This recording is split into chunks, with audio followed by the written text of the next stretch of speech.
Hounds won, the Miami FC won here at Highmark Stadium on a Saturday night. I'm Matt Gajtka with Jordan Smith from Pittsburgh Soccer Now. This is Pittsburgh Postgame on Pittsburgh Sports Live. Now that's out of the way, let's get to the action, Jordan. For the first time, I think the Hounds looked like they were the aggressors on home turf. I know they didn't win. They're still winless here at Highmark on the season at 0-2-1. But they got the first goal from Russell Cicerone, his team leading fourth of the season. And overall, throughout the game, they were pressing, they were creating chances. Bob Lilly, Danny Griffin, and Cicerone himself talking about that after the match. They felt it was a step forward. I know that results still aren't what the Hounds are looking for. Now they're 2-3-2. They're still behind Miami for that fourth spot in the Atlantic Division. But it's also still early. We've seen this 2 years ago, a Hounds team that really found its footing at midseason. So, excuse me. What did you like about what you saw from Pittsburgh tonight? Yeah, compared to last game, I mean, huge improvement. They finally got a goal at home in front of their fans, so that's good. It was nice to see finally them getting in behind the defense. I mean, last game they had 80% possession, and not one single time was there this. The bugs are flying. Mayflies. There's so many flies. They're attacking me. They're in my throat, maybe. Yeah, but yeah. Continue on. Yeah, finally, Dixon, Dequa, Cicerone, finally there was some chemistry getting in behind the defense. Now they did kind of allow that a little bit more as compared to last game. Last game, fluke goal happened a minute in, and then Austin Bull just packed it in. This game, both teams were finally going at it, and I do think the Riverhounds were more of the aggressor, more of the team getting the better chances tonight. Well, the Hounds had advantages in shots on frame, also in crosses. So in the final accounting, they end up looking pretty good here. And as Lilly said after the match, a lot of times that's good enough for a win. Yeah. Miami, though, I think they challenged the Hounds with their speed. And we noticed tonight, Preston Kilwine and Jordan Dover, the Hounds' two wingbacks, they were pretty much focused on defending. So it was on the attacking players. It was on your Cicerones, your Dequas, your Dixons, your Griffins, your Bernardo Forbeses as well to try to create something. And there might have been a lull for a little bit there, but in the second half, especially at the end, the Hounds were pressing. And honestly, there were a couple of close calls, potential penalty kick situations. The referee, Jensen, was not impressed. We had Dequa going down once. We had Dixon going down once. Also, there was a potential for a handball on a low cross, too. So you throw all those in, you figure maybe you get one of those calls, especially on home turf. But it didn't work out. So how do you feel about this Hounds team through 7 matches? Because we've seen the good, the bad, really all the above, both at home and on the road. And as they get ready for a challenging week here, it does feel like they're trending upward. Yeah, I'd say so. It's a 32-game season. We're 7 games in now. Still have a losing record. So they're not getting all the results they want so far. But I felt like tonight they probably did deserve to win. Like we said, if one of those calls just goes their way, it's probably a 2-win game and they win. I still think there's some questions defensively. I thought it was kind of odd with a half hour left that in the game, right before that hydration break, that Bob Lilly subs out the 2 center backs and puts in 2 new ones.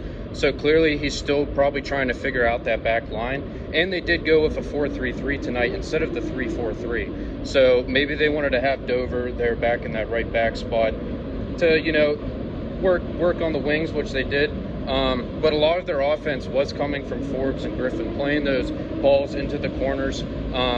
But yeah, they're trending upwards. There's still some guys that I think need to get on the board here. Forbes, as we know, he's second in the Riverhounds history in assists with 25. Still chasing for number 1 at 27 behind Kevin Kerr, but he's yet to register an assist or a goal, and I don't think he's had many shots on net yet. So he's the type of guy, I mean, he's a veteran in this league, tremendous player. He'll get there, but it is 7 games in without a point yet for him. Let's talk about the 2 goals to wrap this thing up. First, the good, Russell Cicerone, his team-leading 4th goal of the season. Alex Dixon did much of that work. He carried the ball down the left flank as the Hounds were in the counterattack mode. He slowed it down, then he sped it up, he got around the edge, and he found the trail runner in Cicerone as Dequa made the run for the front post. So that's exactly what Lilly and the Hounds are looking for on the attack, isn't it? Yeah, right. Dixon was probably their most visible player.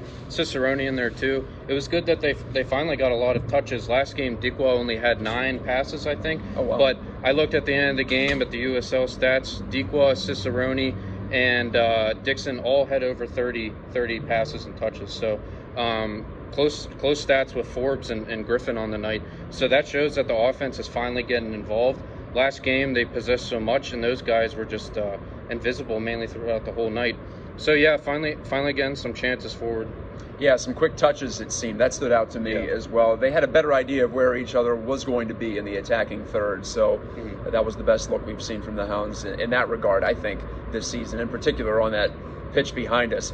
But you know what? The old friend turned foe, Cristiano Francois, ended up stinging the Hounds right before the half. And there were several moments in that goal where the Hounds could have defended it. First of all, 50-50 ball at midfield, didn't win that. Then they didn't track Francois as he broke free behind defenders.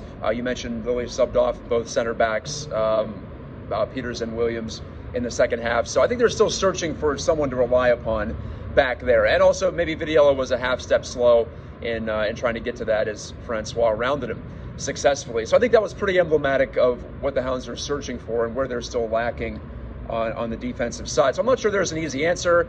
Maybe you go back to Shane Wheat for that Tuesday night matchup against Indy, and of course you have Tampa Bay on Saturday. So as far as I'm concerned, it still feels like a situation in flux as far as playing time and roles back there.